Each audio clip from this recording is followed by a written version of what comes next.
This channel does not promote any violent, harmful, or illegal activities. All content provided by this channel is meant for an educational purpose only.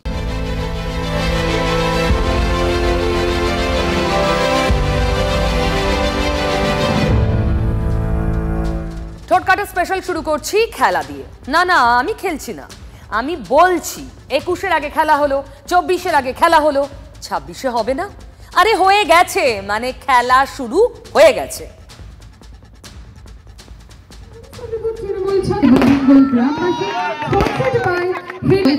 Pranab Das, Amit Das এবং আমাদের মাঠে বল এবং উড়ে এগিয়ে যাচ্ছে এবং আবারও মাননীয় জিয়াউর রহমান মাঠে আবারও সুন্দরভাবে সেই বল আটকালেন এবং মাঠের মাঝখানে দেখতে গোলকিপারকে দেখলেন আইসি, ফুটবলের শটটা কে দিলেন? তৃণমূল নেতা। আবার উল্টোটাও, ফুটবলের শট আইসির, আর ইচ্ছে করেই যেন গোল খেলেন শাসক নেতা। মোদ্দা কথাটা কি? আজই খেলা ভাঙার খেলা। মালদার হরিশ্চন্দ্রপুরে ফুটবল টুর্নামেন্টের উদ্বোধনী অনুষ্ঠান। উপস্থিত হরিশ্চন্দ্রপুর থানার আইসি মনোজিৎ সরকার। পাশে দাঁড়িয়ে ব্লক তৃণমূল সভাপতি জিয়াউর রহমানের কার্যত শাসানি। শুনুন। খেলাতে আমরা দেখতে পাই বিরোধীরা আটকাবার জন্য পায়ে মারার চেষ্টা করে। পায়ে মারলে কিন্তু রেফারি থাকে, রেফারি লাল কার্ড দেয়। আমি মনে করি সামনে আমাদের যে বিধানসভা ভোট আসছে, আমাদের যে সমস্ত বন্ধু ভাই যারা কর্মীরা আছে তাদেরকে বলবো, তোমরাও সেইভাবে তৈরি হও। আগামী বিধানসভায় জোরদার খেলা হবে, সেখানে কোনো রেফারি থাকবে না, কোনো লাল কার্ড থাকবে না। তাই নিজের মতন হয়ে তৈরি হন। কি বুঝলেন? রেফারি থাকবে না, লাল কার্ড থাকবে না, তাহলে খেলা হবে কি করে? আরে এ খেলা তো রাজনীতির খেলা। খেলা হবে, আসল খেলাটা হবে, খেলা হবে, খেলা হবে, খেলা হবে, খেলতে হবে, জয়ী হব, জয়ী হব, জয়ী হব। অর্থকৃতার খেলা হয়েছে, জ্যেষ্ঠ সুকন্যার খেলা হয়েছে, মালিকের খেলা হয়েছে, জীবনের খেলা হয়েছে, পিসি ভাইপোর খেলাটা বাকি আছে, ওটাও হয়ে যাবে। রাজনীতির মতো একটা সিরিয়াস বিষয় খেলা হিসেবে দেখি আমরা, আমাদের নেতারা। আচ্ছা, ভোট এলে এই খেলাধুলো কেন হয় বলুন তো? আমি তো বলবোই খুব স্বাভাবিক, বিরোধীরা অনেক রকমের কুৎসা করে, কর্মীদের একটু উজ্জীবিত করার জন্য বললাম তৈরি থেকে। খেলা হবে, এখানে খেলা হবে, ফুটবল খেলা হবে, আর কিছুদিন পর খেলা হবে এ রাজ্যে ভোট আসছে, বিধানসভার ভোট, সেটাতে খেলা হবে। রাজ্যে বিধানসভার ভোট মানে একটা রাজ্যের সরকার গঠনের ভোট। জনতা ভোট দিয়ে নেতা নির্বাচন করবে, মুখ্যমন্ত্রী নির্বাচন করবে, সেটা খেলা। দেখুন এই ছবিটা, ময়দানে নেমে পড়লেন শাসক নেতা ওই খেলার আশায়। ফুটবলের শট দিলেন, গোলপোস্টের নিচে আইসি দাঁড়ালেন, উল্টোটা হলো। ফুটবল টুর্নামেন্ট, সেখানে শাসক নেতার মুখে খেলা হবে। রাজনীতি রেড কার্ড দেখাবে কি? পশ্চিমবাংলায় পুলিশকে মমতা ব্যানার্জি নিচের তলার পুলিশ নয়, শুধু রাজীব কুমার, মনোজ বার্মা, অজয় ঠাকুর, সিদ্ধিনাথ গুপ্তা, সুপ্রতিম সরকার, এই যে গোটা কতক চামচা বেলচা তৈরি করেছে, সারা দিন চটি চাটে। এই গোটা কতক আইপিএসকে শুধু ভোটের সময় প্যাকিং করে রাজ্যের বাইরে পাঠান, পুলিশকে নিউট্রাল করুন।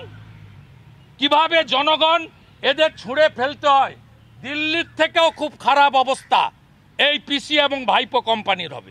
বাংলায় একটা টেকনিক্যাল পরিবর্তন হবে বিধানসভা নির্বাচনের পর। মুখ্যমন্ত্রী থাকবেন মমতা বন্দ্যোপাধ্যায়, কিন্তু শাসক দল অর্থাৎ তৃণমূল কংগ্রেস এত বেশি সিট পাবে যে বিরোধী দলনেতা স্বীকৃতির জন্য যে আসনটা দরকার সেটা বিজেপি পাবে না। ফলে 26-এর পর বিরোধী দলনেতা পদটা থাকবে না। পুরো গণৎকার মনে হচ্ছে। তবে এই যে ভোটের খেলা, রাজনীতির খেলা, সবসময় যে মাঠে নেমে বলে শট দিয়ে করতে হয় এমন নয়। খেলা কত রকমের জানেন? ঘরে বসে চুপচাপ অঙ্ক কষেও খেলা হয় ভোটের খেলা। আর ভোটের অঙ্ক কঠিন, কিন্তু রাজনীতির 30% আর রাজনীতির 70%। এটা একটা স্ট্যান্ডার্ড ম্যাথমেটিক্স পশ্চিমবঙ্গের ভোটে। ভোট অঙ্ক দিয়েই তো রাজনীতি চেনা যায়। বুধবারের রাজ্য বাজেট বরাদ্দেও সেই অঙ্ক খুঁজল রাজনীতি। দেখুন, ওপারে উত্তাল বাংলাদেশ আর এপারে আমাদের বাংলায় বাজেট পেশ। সেই অঙ্কেই বরাদ্দ খুঁজলেন বিজেপির রাজ্য সভাপতি। এক্সে পোস্ট করলেন, দেখুন পোস্ট কি লিখলেন। তোষণের বাজেট। অঙ্ক কষেই তো দেখালেন এই যে অঙ্কগুলো। এমএসএমই ক্ষেত্রে বরাদ্দ 1228.78 কোটি, আর সংখ্যালঘু উন্নয়ন এবং মাদ্রাসা শিক্ষায় 5602.29 কোটি টাকা বরাদ্দ। এর মানে কি দাঁড়ালো? বরাদ্দের অঙ্ক দিয়েই চেনার চেষ্টা। সেই অঙ্কেই 2-2-4 সুকান্ত বাবুর। তোষণের অঙ্ক। উত্তর দিতে দেরি করেননি অভিষেক ব্যানার্জি। তাহলে ওনাকে জিজ্ঞেস করুন যে এই যে 44,000 কোটি টাকা পঞ্চায়েত দপ্তরকে বরাদ্দ করেছে, এর মধ্যে কি জাত দেখে ধর্ম দেখে বরাদ্দ করা হয়েছে? ওনাকে প্রশ্ন করুন যে পিডব্লিউডি ডিপার্টমেন্টকে এবার শিক্ষা দপ্তরকে যে 40,000 কোটি টাকা বরাদ্দ করেছে রাজ্য সরকার, এটা কি জাত দেখে ধর্ম দেখে করা হচ্ছে? অভিষেক ব্যানার্জির প্রশ্নের উত্তর কি সুকান্ত মজুমদার দিয়েছেন? তবে ততক্ষণে রাজনীতির চেনা পিচে চালিয়ে খেলতে শুরু করেছেন দিলীপ ঘোষ। আপনারা এখানে ইন্ডাস্ট্রির জন্য কত টাকা দিচ্ছেন? 1400 কোটি টাকা। নর্থ বেঙ্গলের উন্নয়নের জন্য 800 কোটি টাকা, আর মাদ্রাসার জন্য 5600 কোটি টাকা। কি চাইছেন? সরকারি স্কুলগুলো বন্ধ করে দিয়ে মাদ্রাসা খুলতে? আর মাইনরিটি ডিপার্টমেন্টের ক্ষেত্রে বিজেপি বাজেট 1575 কোটি টাকা থেকে 682 কোটি টাকা হয়েছে কেন? 56% কমেছে কেন? মাইনরিটিরা ভোট দেয় না বলে? আমাদের সঙ্গে কিছু মুসলিম আছে, ওরা ভোট দেয়, কিন্তু সংখ্যাটা অত্যন্ত কম, 1% ওরা। আমরা মুসলিম ভোটের আশা করি না, এদের ব্রেন ওয়াশ করে রেখেছে আমরা হিন্দুদের পার্টি। আমরা 39% ভোট পেয়েছি, হিন্দুদের ভোট 5-6%। হিন্দু বেশি ভোট দিয়ে দিলেই কাজ শেষ। তাহলে এটা কি ভোট দিলে লাড্ডু আর ভোট না দিলে বঞ্চনা? এই প্রশ্নটা করুন। তো ওই স্কুলগুলোকে দিয়ে দিন যেখানে ছাত্র নেই, টিচার নেই, মাদ্রাসাই চলুক। এমনি তো প্রাইভেট স্কুল চলছে, কেউ সরকারি স্কুলে যায় না। এবার মাদ্রাসা স্কুল হবে আর বাংলাদেশ হবে, সেটি দিন, সেদিকেই নিয়ে যাচ্ছেন। মাদ্রাসা ইকুয়ালস টু বাংলাদেশ। ওই যে প্রথমেই বললাম রাজনীতির অঙ্ক। এই অঙ্ক 2-2-4 করেছে এর আগেও, মনে নেই? দেখুন তবে। মানে মোল্লা ইউনুস যা, এখানে মমতা তা। এত বড় বড় ভাষণ না দিয়ে কেন যাচ্ছে না দিল্লিতে? দিল্লিতে গিয়ে একটা প্রতিবাদ সভা করে দেশের প্রধানমন্ত্রী সহ, দেশের বিদেশ মন্ত্রী সহ, স্বরাষ্ট্রমন্ত্রী যার অধীনে দেশের সীমা রয়েছে, বর্ডার রয়েছে, তাদেরকে কি কেন অনুরোধ করছে না? এই মৌলবাদী জিহাদি জঙ্গিবাদ শক্তি দু প্রান্তে, ওপার বাংলা এপার বাংলা দুটোতেই সক্রিয়। এর প্রতিক্রিয়া হবে, ভয়ঙ্কর প্রতিক্রিয়া। যদি কেউ বাংলায় ঢোকে, এই তো কিছুদিন আগে দেখেছেন ত্রিপুরায় এতজন ধরা পড়েছে। ত্রিপুরা সরকার তৃণমূলের, তো ডবল ইঞ্জিন সরকার। তো আসামে এতজন ধরা পড়েছে, আসামের মুখ্যমন্ত্রী কি তৃণমূল করে? আর যারা এই ভাষণগুলো দেয় পশ্চিমবঙ্গে পাওয়া যাচ্ছে, আরে তাদের কেন্দ্রের সরকার কি করছে? ভোট নেই বলে জঙ্গিদের সরকার থাকলে তাই হয়তো। মুখোশ মমতা ব্যানার্জি, মুখ হচ্ছে সিদ্দিকুল্লাহ, ফিরাদ, জাভেদ। দেখুন, এই 30 আর 70-এর অঙ্ক বহুদিন ধরে কষছে রাজনীতি। আজ পাল্টা অঙ্ক কষে দেখালেন অভিষেক ব্যানার্জি। এমনি তো প্রাইভেট স্কুল চলছে, কেউ সরকারি স্কুলে যায় না। এবার মাদ্রাসা স্কুল হবে আর বাংলাদেশ হবে, সেটি দিন, সেদিকেই নিয়ে যাচ্ছেন। তো সেই জন্য এখানে ডিএনএ তো অভিযোগ আছে, কোনোদিন এরা পারবে না অন্য রাজ্যের সঙ্গে, কেন্দ্রের সঙ্গে। যারা লক্ষ্মীর ভাণ্ডার পাচ্ছে, যারা কন্যাশ্রী পাচ্ছে, যারা শিক্ষাশ্রী পাচ্ছে, জাতি দল ধর্ম দেখে দেওয়া হয়? যাদেরকে শিক্ষাশ্রী স্কলারশিপ দেওয়া হচ্ছে, জাতি দল ধর্ম দেখে দেওয়া হয়? যাদেরকে বিনামূল্যে রেশন দেওয়া হচ্ছে, জাতি দল ধর্ম দেখে দেওয়া হয়? ভোট যত কাছে আসবে 30-70-এর মারামারি চলতেই থাকবে, আর এরকম মারামারিও চলতে থাকবে।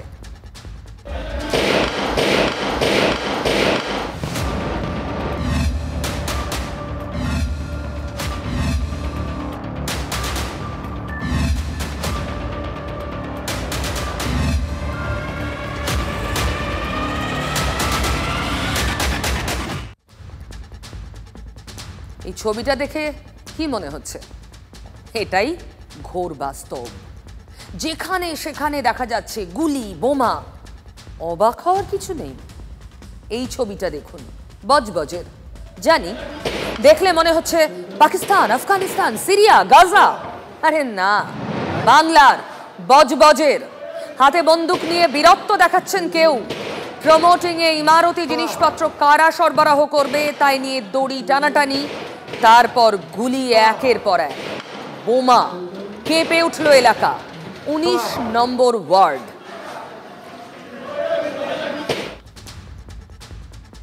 এমন ঘটনা বেড়েই চলেছে। বাংলায় রুটিন এখন। একটু খুঁটিয়ে দেখলে বুঝবেন জিনিসগুলো বাড়তে শুরু করেছে গত বছর অগস্টের পর থেকে। কেন? কি হয়েছিল অগস্টে? বাংলায় তো সেরকম কিছু মনে পড়ছে না। হয়েছিল ওপার বাংলায় ওলট পালট। বাংলাদেশে তখন থেকেই আগুন জ্বলছে, আর পশ্চিমবঙ্গ পোহাচ্ছে তার আঁচ। দুষ্কৃতী অপরাধীরা তাদের কীর্তিকাণ্ড দেখাচ্ছে, আর তাতে আবার আজকাল ব্র্যান্ড কনসিয়াস হয়ে উঠেছে তারা। জানেন? দেখুন তবে কি বলছি। একটা পিস্তল পাশে যেটা দেখাচ্ছি, এটা স্পেশাল, সাধারণ নয়। চাহিদা বুঝে বাংলার বাজারে অস্ত্রের দাম বাড়াতে নয়া কৌশল নিচ্ছে বিহারের মুঙ্গের। সামান্য একটা লোগোর কেরামতি, এই যে দেখছেন স্টার চিহ্নটা, তাতেই বাংলার অপরাধ জগতে মুঙ্গেরে তৈরি দেশি পিস্তলের ক্ষেত্রে বানিয়ে ফেলা হয়েছে ব্র্যান্ড ভ্যালু, যার সঙ্গে জুড়েছে চীনা কানেকশনও। চীনে তৈরি সেই অস্ত্রের বন্দুকের যে বাট থাকে সেখানে তারা মার্ক থাকে, অর্থাৎ স্টার মার্ক দেওয়া থাকে, যেটাকে তারা লোগো হিসেবে ব্যবহার করে। বিদেশে এবার চীনা সেই অস্ত্রের আদলেই সেই লোগোকেই এবার বাংলার অস্ত্রে ব্যবহার করছে মুঙ্গের, এবং এর মাধ্যমেই ব্র্যান্ড ভ্যালু তৈরি করার চেষ্টা করছে। এবং সেই ব্র্যান্ড ভ্যালু ইতিমধ্যেই বাংলার ক্ষেত্রে বা বঙ্গবাজারে যে যথেষ্ট কাজে আসছে, সেটা মুঙ্গেরের অস্ত্র কারবারিদের থেকে জানতে পেরেছেন রাজ্যের গোয়েন্দারা। মানুষের ব্র্যান্ড ভ্যালু কমছে, বাড়ছে অপরাধীদের আর অস্ত্রের, চোরা পথে আসা অস্ত্রের ব্র্যান্ড ভ্যালু। গোয়েন্দা রিপোর্ট না নাড়িয়ে দেওয়ার মতো। এই রকম অস্ত্রের বিক্রি বাটা ব্যাপক হারে বেড়েছে। সম্প্রতি ফারাক্কায় অস্ত্র পাচার করতে এসে এসটিএফ এর হাতে 2 অভিযুক্ত গ্রেফতার হয়। তাদের থেকে এই স্টার মার্ক দেওয়া 2টো 7mm পিস্তল বাজেয়াপ্ত হয়েছে, যা মুঙ্গের তৈরি করে এবং মুর্শিদাবাদে বিক্রি করার জন্য নিয়ে আসা হচ্ছিল। এ তো একটা কেস, এমন কত আছে কে জানে।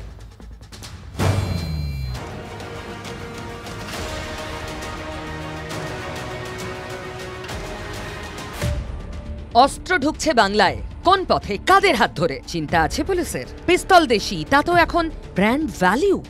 চীনের লোগো লাগিয়ে ব্যবসা ফুলে ফেঁপে ঢোল মুঙ্গেরের। এতে বাজার তো বাংলা। খোলা বাজারে বা এই অস্ত্র কারবারিদের কাছে এই অস্ত্রের দাম এই মুহূর্তে 35 থেকে 50 হাজার টাকা পর্যন্ত উঠে গিয়েছে। এবং অন্য সময়, অর্থাৎ সিজন যেটাকে বলা হয় বা নির্বাচনের সময়, সে সময় এই অস্ত্রের দাম আরও বেড়ে যায়। তখন 60 থেকে 70 হাজার টাকা দরেও এই 7mm পিস্তলগুলি বিক্রি হয়, শুধুমাত্র এই স্টার মার্ক বা এই লোগো থাকার কারণে। অস্ত্রের রমরমা বাজার কোথায় নেই? পাবলিক মরছে, নেতা মরছে, বিশেষ করে মালদা। গত কয়েকদিনে আলাদা করে নজর কেড়েছে মালদা। হরিশ্চন্দ্রপুর থেকে উদ্ধার হয়েছে তাইওয়ানের তৈরি একটি উন্নত মানের 4.5mm রিভলভার। মালদায় একের পর এক গুলি চালানোর ঘটনা, তৃণমূল নেতার খুন এবং আগ্নেয়াস্ত্র মজুত করার মতো ঘটনা ঘটেছে। বারবার পুলিশের ভূমিকা নিয়ে প্রশ্ন উঠেছে, আর এরপরেই পুলিশ কিন্তু কোমর বেঁধে নেমে পড়েছে। এ কি চোর পালালে বুদ্ধি বাড়ে গোছের ব্যাপার? ঘটনা ঘটে যাওয়ার পর অ্যাকশন, কিন্তু অপরাধীরা আসছে কোথা থেকে? হাতে অস্ত্র পাচ্ছে কোথা থেকে? পুলিশ থেকে যে তাদেরকে ভয় দেখাবে, তাদেরকে যে আজকে এমন কিছু প্রিভেন্টিভ মেজার করবে, তারা কিন্তু ভয় পাচ্ছে না। যেভাবে ফিনিশিংটা দেখাচ্ছে যে চায়না মেড বা ফিনিশিংটা, এটা কিন্তু একটা মারাত্মক প্রবণতা, এবং এই প্রবণতা যে কোথায় শেষ হবে আমি জানি না। চিন্তা হওয়ারই তো কথা। যে হারে বাড়ছে দুষ্কৃতীদের দাপট, শুধু বাংলা নয়, জাল ছড়িয়েছে দিকে দিকে। এদিনও চেন্নাই থেকে গ্রেফতার আনসারুল্লাহ বাংলা টিমের জঙ্গি। অসম পুলিশের অপারেশন প্রঘাত, তাতেই আরও এক জঙ্গি জালে। অন্যদিকে অসম এসটিএফ এর জেরায় সাদ রাডি, নূর ইসলাম সহ ধৃতদের প্রশ্ন করে চাঞ্চল্যকর তথ্য এসেছে। মানুষের ক্ষোভকে কাজে লাগিয়ে জঙ্গি জাল বিস্তার, একের পর এক মগজ ধোলাই। এসব দিব্যি মুর্শিদাবাদে বসে করে গিয়েছিল তারা। এবিটির বাংলাদেশের নেতাদেরও অনলাইনে যুক্ত করা, জেএমবির পুরনো স্লিপার সেলকে সক্রিয় করা হয়েছিল। ঘুরে ফিরে সেই অশান্ত বাংলাদেশের আগুন এদেশে ছড়িয়ে দেওয়ার ছক। কতজন ঢুকেছে, কি কি করেছে, প্রশ্ন অনেক। প্রশ্ন তো উঠবেই, এরকম তথ্য সামনে এলে বিরোধীরা হাত গুটিয়ে বসে থাকবে? ভোট লুটের হাতিয়ার হিসেবে এই অস্ত্র ব্যবসায়ীদের ব্যবহার করা হয়, তাতে লাইসেন্স দেওয়া হয় সারা বছর ধরে। তারা যে কোনো ব্র্যান্ড, যে কোনো ছবি লাগিয়ে তারা অবাধে যাতে এই ব্যবসা করতে পারে। প্রতিটা ব্লকে একটা করে বন্দুক কারখানা পাবেন খুঁজলে। যত বড় বড় লেদ মেশিন হঠাৎ খুলেছে দেখবেন, জানবেন সেই লেদ মেশিনের 100টার মধ্যে 30টার ভেতরে এই ধরনের বন্দুক তৈরি হচ্ছে। তো ওরা কি করছে, ওরা এখানেই তৈরি করছে, এখানে অ্যাসেম্বল করছে, ফলে ট্রান্সপোর্টের ঝঞ্ঝাট নেই, তার খরচা নেই, তার বাড়তি ভয় নেই। আরো চমকে যাবেন শুনলে, জামতাড়া গ্যাংয়ের পর্দাফাঁস হচ্ছে বাংলায়। পুলিশ অপারেশন চালিয়েছে সাইবার শক্তি, গ্রেফতার 46 জন, সব জালিয়াত। নিশ্চিন্তির বাংলায় তারা ঘাঁটি গেড়েছিল, কয়েকজন গ্রেফতার হয়েছে, কিন্তু বাংলা তাদের এত নিশ্চিন্ত জায়গা কেন? এ নিয়ে চিন্তায় আছে শাসক। পুলিশ যেখানে খবর পাচ্ছে পুলিশ তো অ্যাকশন নিচ্ছে। এই তো অন্য রাজ্য থেকে এসে উত্তরপ্রদেশের কয়েকটা ক্রিমিনাল আর্মস নিয়ে ঢুকে বসছিল, পুলিশ ধরেনি, পুলিশ করছে কাজ। বোমের কারখানা হচ্ছে, মানুষ মরছে, মহিলারা মরছে, শিশুরা মরছে, একবার নয় বারবার। কি নিয়ে আমরা প্রশংসা করি বলুন তো? আমরা কি নিয়ে পশ্চিমবঙ্গের প্রশংসা করব? আমি জানি না আমরা কোন দিকে যাচ্ছি। বাংলায় বিপদ বাড়ছে, বাংলায় অপরাধ বাড়ছে, স্পষ্ট কথায় কষ্ট নেই। আর যদি একটু তলিয়ে দেখেন, আগের বছর অগস্টের পর থেকে অপরাধের প্রবণতা অনেক বেড়েছে। গোয়েন্দা রিপোর্টও তাই বলছে। কি হয়েছিল অগস্টে? হয়েছিল বাংলাদেশ উত্তাল। 5 অগস্ট হাসিনা বাংলাদেশ ছেড়ে পালিয়ে যান। তাতে এই দেশে কেন সমস্যা, মাথা ব্যথা। দিন রাত এক করে অনুপ্রবেশের ছক কষা হচ্ছে, ঘাড় ধাক্কা খেতে হচ্ছে বিএসএফ এর হাতে। তাতে এত খাপ্পা দুষ্কৃতীরা যে হামলা চালাতে ব্যস্ত, এমনকি বিএসএফ এর ওপরেও। গোয়েন্দা রিপোর্ট বলছে এই মাসে অগস্ট থেকে 1000% বেশি আক্রমণ হয়েছে বিএসএফ এর ওপর।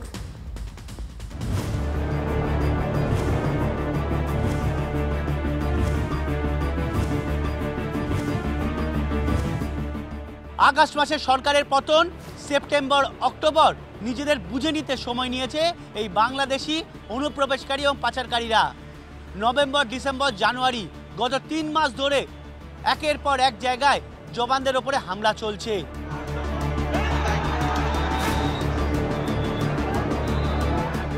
পাচারকারী হোক বা অনুপ্রবেশকারী বা জঙ্গি কার্যকলাপে যুক্ত থাকা সন্ত্রাসীরা মূলত নিজেদের আগ্রাসী মনোভাব আরও ব্যাপক আকারে বাড়িয়েছে। সেই কারণে বিএসএফ এর রিপোর্টে দেখা যাচ্ছে নদিয়া, মুর্শিদাবাদ, মালদা সহ দক্ষিণবঙ্গ ফ্রন্টিয়ারের বিভিন্ন এলাকা দিয়ে 877 বার হামলা হয়েছে বিএসএফ জওয়ানদের উপরে। 6 মাস 877 বার, ভাবতে পারছেন? হাসিনা সরকারের পতনের আগে জানুয়ারি থেকে জুলাই পর্যন্ত কম করে 150 বার বিএসএফ এর উপর আক্রমণ হয়। আর ইউনুস প্রশাসনের জমানায় বেড়েছে কত গুণ। অনুপ্রবেশ ঠেকাতে সক্রিয় হয়েছে বিএসএফ জওয়ান, আর সেই কারণে বারবার বিভিন্ন অংশ দিয়ে এই হামলার ঘটনা ঘটছে। বিএসএফ তার রিপোর্টে উল্লেখ করেছে মালদহ এবং মুর্শিদাবাদ এলাকায় সবথেকে বেশি হামলার ঘটনা ঘটেছে। মোট হামলার প্রায় 65% শুধুমাত্র এই দুটি জেলাতেই হয়েছে। আমাদের মুখ্যমন্ত্রী মমতা বন্দ্যোপাধ্যায়ের কি রোল, তার পুলিশের কি রোল, মুখ্যমন্ত্রী পুলিশ মন্ত্রীও তার কি রোল? শুধু রোল যে ঠিক হয়েছে, বেশ হয়েছে, মজা দেখি, এটাই তো রোল? এই ক্ষেত্রে অবশ্য টুইস্টও আছে। বিজেপির কাঠকড়ায় যথারীতি রাজ্য, স্বাভাবিক। তবে বাংলাদেশ বিএসএফ প্রসঙ্গে কেন্দ্রকেও টানা হচ্ছে, সৌজন্যে পদ্ম শিবির। এই ক্যান্সারকে অ্যাম্পিউট করা ছাড়া একে মলমে সারবে না, এটা কেন্দ্রীয় সরকারকেও বুঝতে হবে। আমার দাবি কিন্তু কেন্দ্রীয় সরকারের কাছে, নিশ্চয়ই আগে একটু মলম টলম দিয়ে দেখুন, কিন্তু এই মলমে সারবার রোগ না। বাংলাদেশ আমাদের মাথা ব্যথা। ইউনুস অ্যান্ড কোম্পানি বলছেন সব তো ঠিক আছে, কিছু খুচরো ঝামেলা। এর মধ্যেই আজ বিশ্ব মঞ্চে মুখ পুড়ল ইউনুসের। সৌজন্যে রাষ্ট্রপুঞ্জের রিপোর্টটা দেখুন। বাংলাদেশে সংখ্যালঘু হিন্দুরা সুরক্ষিত বলে বারবার ইউনুস সরকার দাবি করলেও রাষ্ট্রপুঞ্জের রিপোর্টে তা একেবারে স্পষ্ট যে ইউনুস সরকার ডাহা মিথ্যে কথা বলছে, এবং সেই তথ্য স্পষ্ট হয়েছে এই রাষ্ট্রপুঞ্জের রিপোর্টে। এবং সেখানে বলা হয়েছে যে যতই ইউনুস সরকারের আমলে মৌলবাদের রমরমা বেড়েছে, ততই সেখানে অর্থাৎ বাংলাদেশে হিন্দুদের উপর অত্যাচার বেড়েছে। মুখোশ খুলে গেছে ইউনুস প্রশাসনের। ভুক্তভোগীদের মানবাধিকার রক্ষা করতে পারেনি অন্তর্বর্তী সরকার। ফ্যাক্ট ফাইন্ডিং টিমের রিপোর্ট এই তথ্য বলছে। উত্তাল বাংলাদেশে কদিন আগেই ভেঙে গুঁড়িয়ে দেওয়া হয় ধানমন্ডিতে মুজিবুর রহমানের স্মৃতি জড়িত বাড়ি। দিকে দিকে আগুন, হিংসার। আজ কি এবার টের পাচ্ছেন মোহাম্মদ ইউনুস? মন্দির ভাঙা হচ্ছে, ধর্মীয় প্রতিষ্ঠানের ওপর আক্রমণ হচ্ছে, কেন? সংখ্যালঘুদের উপরে অনেক লোকের হত্যা হয়েছে, বাড়ি পুরনো হয়েছে, রেপ হয়েছে। তো এটা যেটা ঘটিত হচ্ছে ওটা খুব দুঃখজনক। ব্রিটিশ পার্লামেন্ট থেকে নিয়ে আমেরিকা থেকেও সেনেটররা, বড় বড় পলিটিশিয়ানরা এটা নিয়ে চিন্তিত রয়েছে। কিছু আইসোলেটেড ঘটনা বাংলাদেশে ঘটেছে, আমরা অস্বীকার করছি না, কিন্তু এগুলোর অনেকগুলোই ছিল পলিটিক্যালি মোটিভেটেড। আমাদের বাংলাদেশের হিন্দু ভাই বোনদের অনেকেই আওয়ামী লীগকে সাপোর্ট করেন এবং আওয়ামী লীগের অনেকে বিভিন্ন জেলা উপজেলা কমিটিতে ছিলেন। তো তাদেরই কিছু কিছু ক্ষেত্রে তাদের উপরে অ্যাটাক হয়েছে। তত্ত্বাবধায়ক সরকারের উপদেষ্টা ইউনুস এবং তার উপদেষ্টা যা ইচ্ছা বলুন, সত্যিটা পাল্টে যায় না। একজন নোবেল লরিয়েট কি করে এরকম অসত্য কথা বলেন? শাস্তি তো আপনাকে পেতেই হবে মোহাম্মদ ইউনুস।